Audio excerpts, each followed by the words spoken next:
welcome. This is the first episode of the Get Falcon Set podcast. I'm James. You'll hear more from me in a second, but yeah, this is just a podcast where all I'm doing is just sitting down talking about the Atlanta Falcons, something I care about very deeply, something I know probably you care about very deeply. So, with that being said, make sure to consider dropping a follow, dropping a subscribe. I don't know where you're hearing this at, so I don't know how to cater to it yet, but we're gonna figure it out together. So, enjoy this episode. It always feels good to beat your rival, especially if the Falcons beat the Saints. But it also feels good when you get to know you're transitioning from a old era to a new one. Let's talk about all that and more. It's time to get Falcon set. This ain't no time to be afraid no more. It's time for bravery. No matter if my homies think I'm crazy. Welcome to the first episode of the Get Falcon Set podcast. I'm James, and all this podcast is really just me talking about the Falcons because that's one of the things I love. So, I mean, there's a lot we have to get into today. Thank you all for tuning in and listening along. You could have been anywhere in the world, but you're here with me. So let's talk some Falcons football. We got to start it off, obviously, with the more important news. The Falcons beat the Saints. It always feels good, especially at home, to beat the New Orleans Saints. I've been a Falcons fan my whole life. I'm 19 now, and the feeling I get whenever we beat the Saints is that much better than any other team. Of course, New Orleans' first drive, AJ Terrell forces a fumble. Xavier Watts picks it up, takes it a couple yards downfield. But then I think we hit the biggest mistake we had in the game. And that was when Kirk Cousins was trying to hit a screen pass to Kyle Pitts, and the defensive end just reads it really, really well. So that, of course, gives the ball back to New Orleans.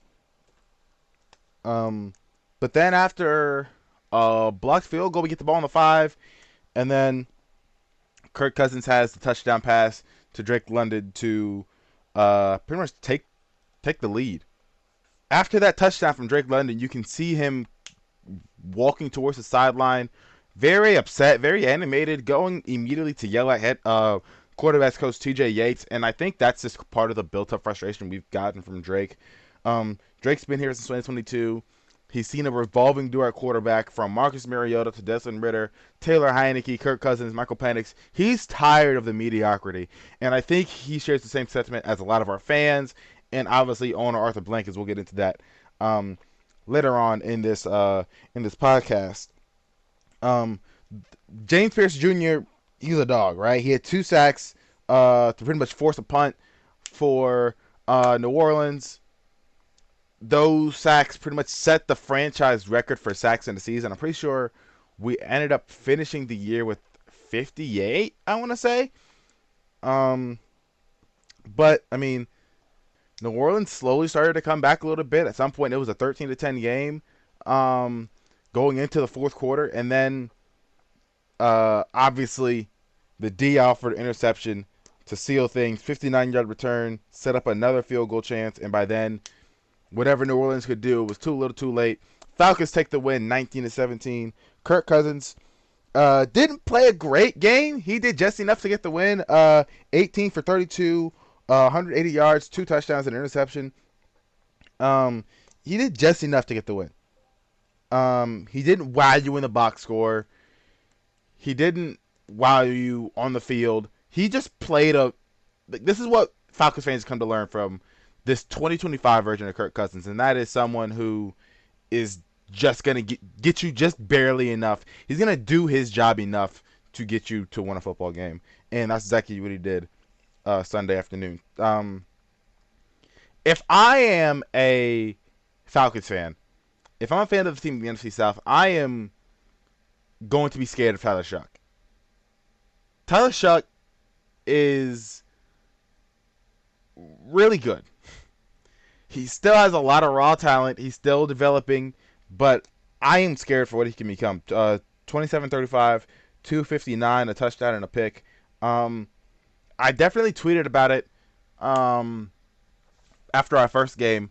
But yeah, the Saints have something good at quarterback. And as much as it pains me to say something good about New Orleans, that is the truth. They have they're they're going to be set for the quarterback position for a minute, right? And I could be completely wrong saying that, but from what I've seen in Tyler Shuck the last couple games, I think he's real. Um, in terms of penalties, we actually did pretty good.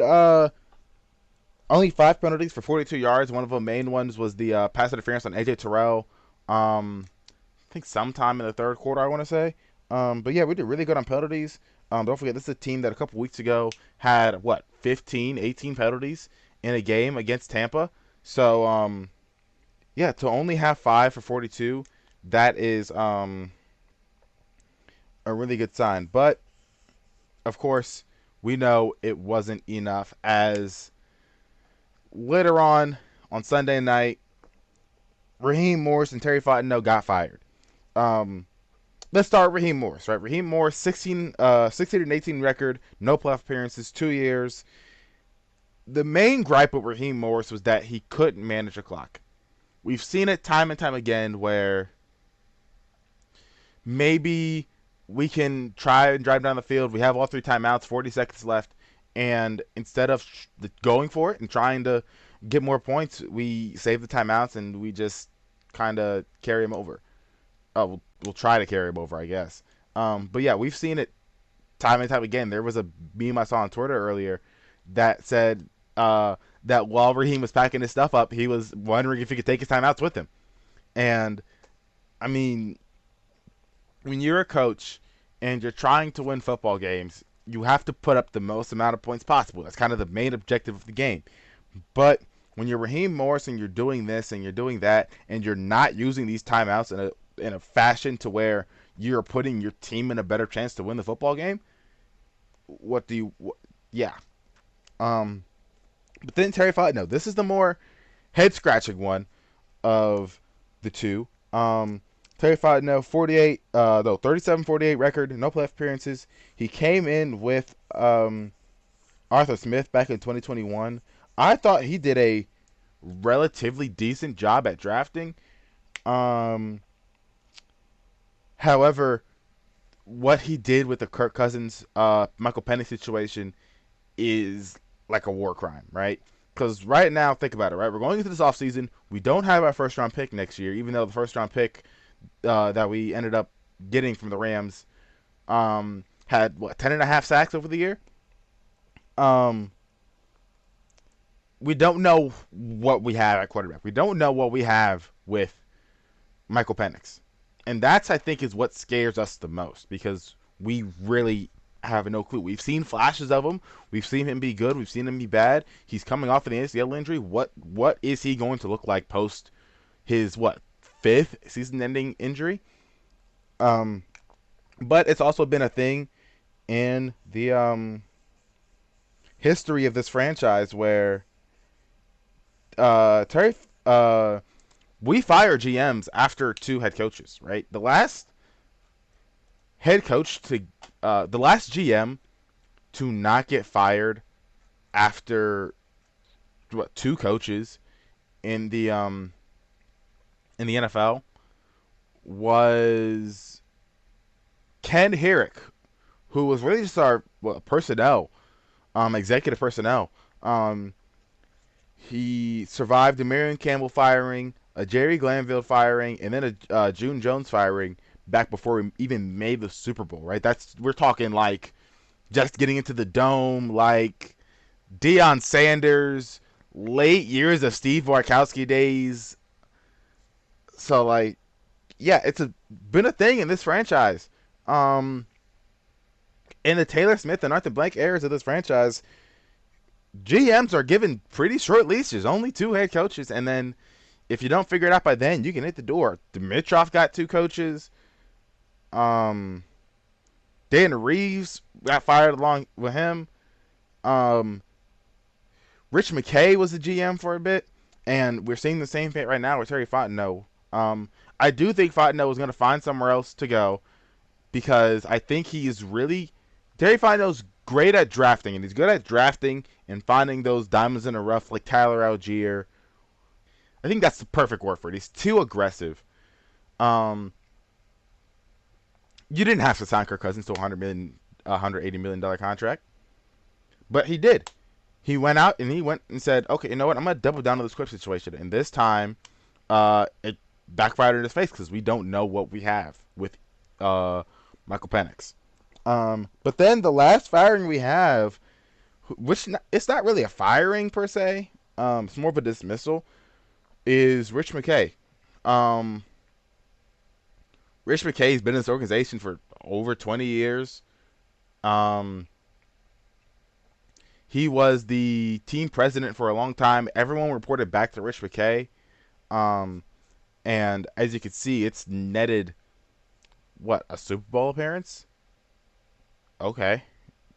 So you want a cookie for it? I mean, we've been calling for Rich McKay's head for a while. And I am more or less shocked that we've seen as much change from the Atlanta Falcons in the past, 48, 72 hours than we have, like, my entire life in the past 19 years being a Falcons fan. So, I mean, there is a lot to look forward to. And one of the big things we have is Matt Ryan. You know Matt Ryan, franchise great, 60,000 passing yards, should be a first ballot Hall of Famer, four-time Pro Bowler, 2016 MVP. There's been rumors because Arthur Blank came out today and said he's announcing a new president of football operations role. There have been rumors that that role is specifically built for Matt Ryan to help out with the franchise. So I'll take it, man. Matt Ryan, I think he knows exactly what's going on. He's been talking about it all the time on his podcast with CBS. I think if you're looking for someone to restore the greatness in the franchise, who else to get than the last person to really experience that in Atlanta? So yeah, I think that Matt Ryan in that role would be fantastic. But I think the overarching message is that this tells us that don't forget, Arthur Blank's 82 years old. He is tired of losing. He's tired of mediocrity. He wants to win, right? This is, before Atlanta United, this was pretty much all he could get. This and Home Depot. He wants to see this franchise succeed. He wants to get a Super Bowl championship before he gives this up. And with the past leadership we had, didn't really get it. But hey, but now we're seeing a owner that literally wants to win, is just pushing us to just completely be better and turn this shit around, because the fans are tired of it, the players are tired of it, and finally we're seeing that Arthur Blank is tired of it as well. ZRG Partners is helping with the head coaching search. The Sportsology Group, I'm pretty sure it's the same one that went through the entire evaluation of the franchise top to bottom a few weeks ago. They're going to be helping with the GM search. We've already requested interviews for Anthony Weaver, that's Miami's defensive coordinator, and the Seattle offensive coordinator, Clint Kubiak, as well as we're more than likely going to end up interviewing Kevin Stefanski, the Browns head coach that was fired this past Monday. I'm not going to lie, I have not been able to fully research this because I've been running around in circles trying to figure out what's going on with this franchise right now. But definitely over the next coming weeks, we'll see what happens with this franchise. The Falcons usually end up hiring a head coach before the Super Bowl. So look for a head coach maybe end of January, early February. And of course, this should be your first stop, right? On the Tuesday morning. This should be your stop on what's going on with this team, because I'm someone who cares very deeply about this franchise. I have all the jerseys from the past uniform collection. I've cursed out the team in writing before, on video form before. I'm someone who's just as fired up as the average fan, all right? I am probably more devoted than the average fan is to this shit. And, I mean, I'm giving you the facts as I hear them, the information as I hear them, and the opinions of probably some lesser-known Falcons fans, because I know I have some very unpopular opinions. So, that's all I have for you guys this morning. This is the first episode of Get Falcon Set. we have a lot of information over the coming weeks. Next week we're going to do a full season autopsy of the Atlanta Falcons. Beginning of February, we're going to go through the offensive side and the defensive side, break down both sides of the ball. A ton of off-season and draft content. Even though we don't have our first-round pick, we're still going to get all that content out. And then in June, what I'm most excited for is the complete history of the Atlanta Falcons. That entire month, 5 episodes. Just a ton of information about the history of this franchise. So if you guys are interested in Atlanta Falcons history, what's going on currently in the world of the Atlanta Falcons, drop us follow, subscribe. I'm not sure what I'm posting this to yet. I know for sure YouTube, probably Spotify, but if you're interested in the Atlanta Falcons, keep coming back every Tuesday. Around this time, we'll keep having new episodes. Yeah. Thank you guys for listening. Make sure you like, comment, subscribe, interact with my socials. It's the same, Get Falcon Set, everywhere: Instagram, Twitter, TikTok. Interact, because I really want this to be a podcast driven by you guys, to get more opinions out there, to like voice the frustrations and what we feel as Falcons fans. So just let me know what y'all want to see. I do have a schedule, but it doesn't have to be the schedule. It could change. So yeah, just hit like and subscribe, turn on post notifications, and I will see you guys next week with some more content. The 2025 Falcons season autopsy.